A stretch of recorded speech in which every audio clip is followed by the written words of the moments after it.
Another day, another build video. Yep, it's time for one of those videos. So, let's go ahead and get started.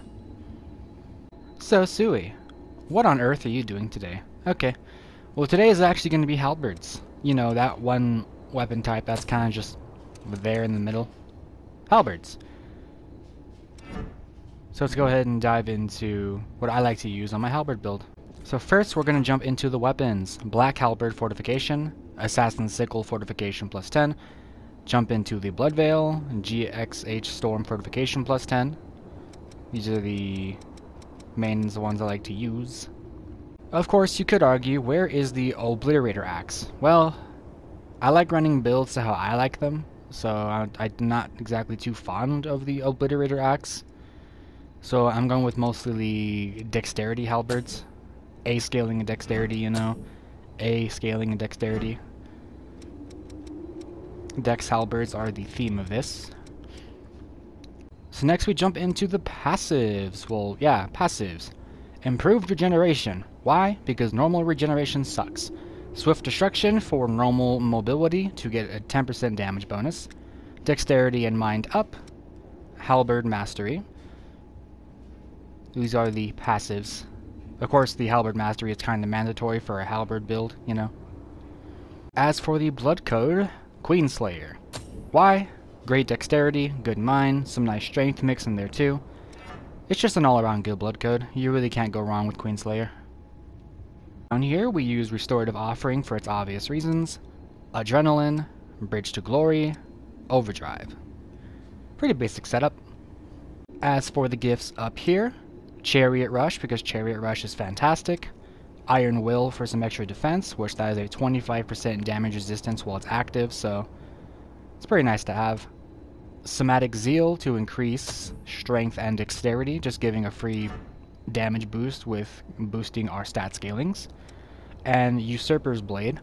Why? Although its damage is not exactly that great, it has lifesteal. Now, also, did I mention this lifesteal applies to multiple enemies? So yes, you can hit one enemy and get some health back, but if there's a crowd in front of you and you do this attack, each enemy you hit will give you that health back. So essentially, if there's a group, you can get a lot of your health back from Usurper's Blade.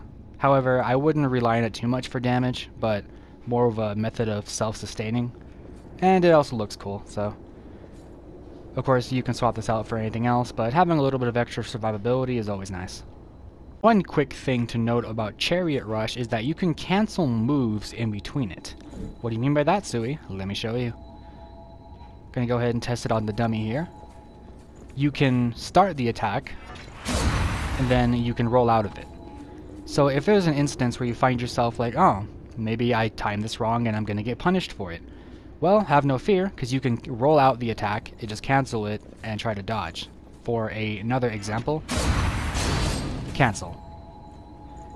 That's why I absolutely love Chariot Rush. It does great damage, it has a great moveset, and you can cancel the attack so that you can dodge or maybe just reassess the situation. Chariot Rush is best rush.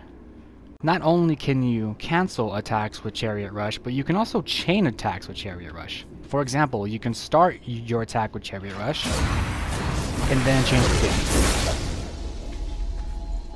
You can chain attacks with it, different combos, different moves. It's all whatever you want to do. I'm waiting for the gift to come back so I can show you again.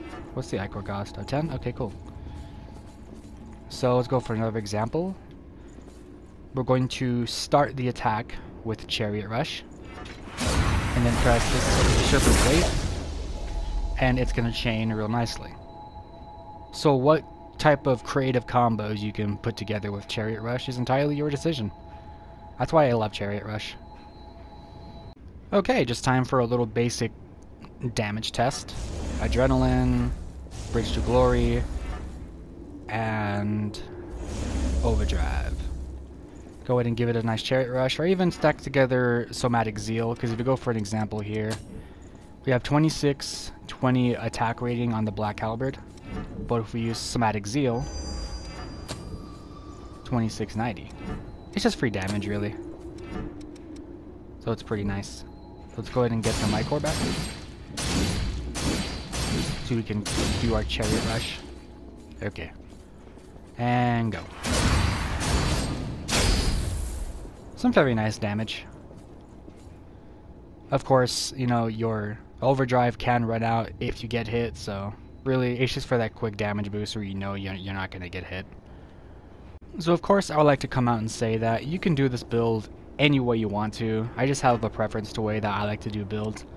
Of course, you could swap out this Veil for like the Ivory Grace and then use an Impaler so that you can have light mobility with a Halberd. But I'm going to stay with the GXH Storm. Why? Because it has very solid defense, so if I do manage to get hit, I'll have a reliable defense to fall back upon. Has some good scaling as well, so that's why I prefer this Veil. You are of course welcome to use any other halberd you like. I personally love the Black Halberd, but sometimes I'll use the, the Cerulean Spear. Why? Because I'm a God Eater fan, so of course. Other than that, there's the Obliterator Axe, Argent Wolf Pole Axe, just about any other halberd's pretty good. Of course, you have to keep in mind what it scales with and change your blood code accordingly. Anyways, that's going to be it for today. That was my halberd build that I like to use, and the parts of it.